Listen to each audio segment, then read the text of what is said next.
Untuk kepala sekolah itu aksesnya kita perluas. Untuk bisa menjadi kepala sekolah itu tidak eksklusif hanya untuk guru-guru penggerak.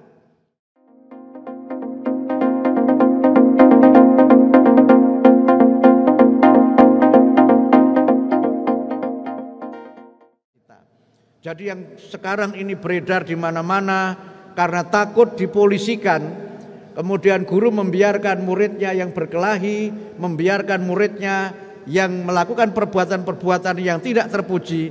Mudah-mudahan ke depan dengan sistem pelaporan ini hal demikian tidak terjadi lagi, karena guru harus menjadi pembimbing, dan bimbingan konseling juga kita luruskan posisinya, karena selama ini ada kesan guru BK itu tukang menghukum saja.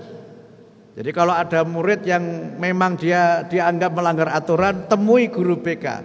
Padahal bimbingan konseling itu kalau kita kaji secara akademik, itu bukan proses di mana kita menghukum seseorang, tapi proses di mana kita membimbing mereka, mendampingi mereka, menemukan bakat dan minat mereka, memandu mereka untuk bakat dan minatnya itu tumbuh.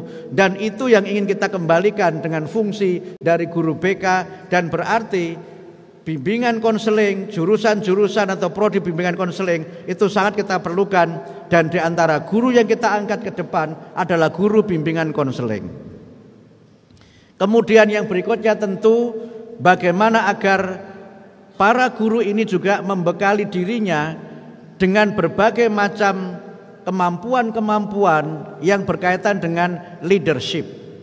Leadership itu tidak hanya milik kepala sekolah, dan mungkin sebagai informasi Pak Rektor mungkin juga sudah mulai mendengar, untuk kepala sekolah itu aksesnya kita perluas.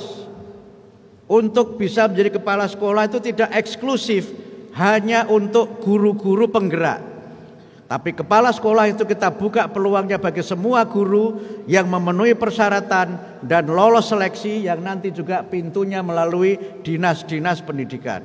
Sehingga dengan cara demikian leadership kompeten itu juga harus mulai ditanamkan dan mulai dibentuk sejak mahasiswa kuliah di prodi-prodi keguruan.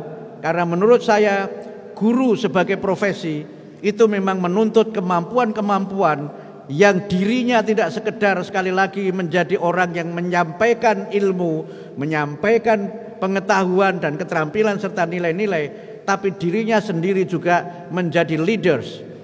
Kalau kita baca buku The Leaders in Me, itu menarik, buku itu menjelaskan semua orang itu pada dasarnya adalah pemimpin dan dia punya jiwa kepemimpinan, sehingga leadership kompeten itu juga harus menjadi bagian dari materi-materi yang kita berikan, tidak hanya dalam pelatihan-pelatihan tapi juga untuk para mahasiswa yang sekarang sedang menempuh studi di program-program keguruan.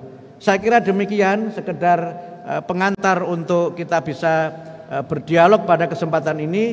Mudah-mudahan kita semua bisa saling bertukar informasi, saling bertukar ilmu, dan saya tentu saja dengan senang hati menerima masukan Bapak Ibu sekalian, saudara-saudara sekalian, untuk berbagai kebijakan di Kementerian Pendidikan Dasar dan Menengah, terutama yang berkaitan dengan program prioritas kami untuk peningkatan kompetensi guru, pemenuhan kualifikasi guru, dan juga hal-hal yang berkaitan dengan kesejahteraan para guru.